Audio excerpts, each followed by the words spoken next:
নমস্কার, welcome to my channel. সোমাস অ্যারোমাবিন্ডের পক্ষ থেকে আমি সোমা বলছি। আজকে বানিয়ে দেখাবো বাঙালিদের অত্যন্ত প্রিয় একটা পদ, লাউ পাতা বাটা।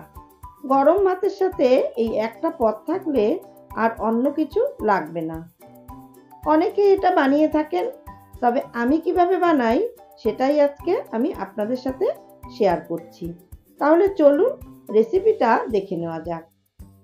লাউ পাতা বাটার জন্য আমি এখানে বেশ কয়েকটা লাউ পাতা নিয়েছি। আর আমি এখানে বেশ কচি আর নরম দেখে লাউ পাতা নিয়েছি। আর লাউ পাতাগুলো আমি গরম জলে ভালো করে ধুয়ে নিয়েছি, কারণ লাউ পাতার মধ্যে অনেক সময় ময়লা থাকে, গরম জল দিয়ে ধোয়ার জন্য সেগুলো বেরিয়ে যায়। এবারে সমস্ত লাউ পাতাগুলো একসাথে জড়ো করে আমি কুচি করে কেটে নিচ্ছি, তবে খুব বেশি ঝিরিঝিরি করে কাটার প্রয়োজন নেই। সমস্ত লাউ পাতা আমার কাটা হয়ে গেছে। এবারে গ্যাসে কড়াই বসিয়ে কড়াইতে দিয়ে দিচ্ছি 4 টেবিল চামচ সর্ষের তেল। এই রান্নাটা অবশ্যই সর্ষের তেল দিয়ে করবেন, তাতে স্বাদ খুবই ভালো হয়। তেল গরম করে নিয়ে তেলের মধ্যে দিয়ে দিচ্ছি 3টে শুকনো লঙ্কা আর 1 টিস্পুন কালো জিরে। কালো জিরে আর শুকনো লঙ্কা একটু ভেজে নিয়ে দিয়ে দিচ্ছি 15 কোয়া রসুন। এখানে বলে রাখি, এই ধরনের ভর্তা বা বাটায় রসুনের পরিমাণটা একটু বেশি দিতে হয়, তাতে রসুনের ফ্লেভারটা ভালো আসবে। আর দিচ্ছি একটা মাঝারি সাইজের ঝিরি করে কেটে নেওয়া পেঁয়াজ, 3টে কাঁচা লঙ্কা। ঝালটা কিন্তু আপনারা আপনাদের স্বাদ অনুযায়ী বাড়িয়ে কমিয়ে নিতে পারেন। এখন সমস্ত কিছু বেশ লাল করে ভেজে নিচ্ছি। হাই ফ্লেমে 4 থেকে 5 মিনিট পেঁয়াজ, রসুন, কাঁচা লঙ্কা বেশ লাল করে ভেজে নিয়েছি। এর মধ্যে কুচিয়ে নেওয়া লাউ শাক দিয়ে দিলাম। একটু নেড়ে চেড়ে এর মধ্যে দিয়ে দিচ্ছি 1/4 টিস্পুন হলুদের গুঁড়ো, স্বাদ মতন লবণ আর 1/4 টিস্পুন চিনি।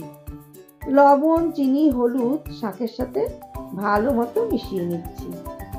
অনেকেই এই ভর্তা বা বাটায় চিনি ব্যবহার করেন না, তবে সামান্য একটু চিনি দিলে স্বাদের ব্যালেন্সটা কিন্তু ঠিক থাকে।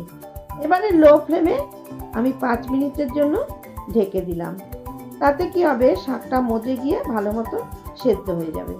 5 মিনিট পর ঢাকা ওপেন করে দেখে নিলাম পাতা থেকে জল বেরিয়ে পাতাগুলো বেশ মজে গেছে আর সেদ্ধ হয়ে গেছে।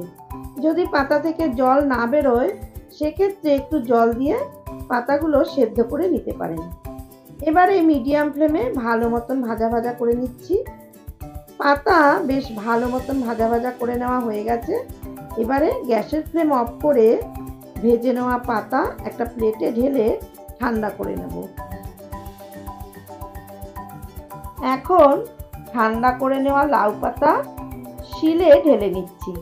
আমি শিলপাটায় বেটে নিচ্ছি, আপনারা চাইলে মিক্সিতেও বেটে নিতে পারেন। তবে শিলপাটায় বেটে নেওয়া এই ভর্তা বা বাটার স্বাদ কিন্তু বেশি ভালো হয়।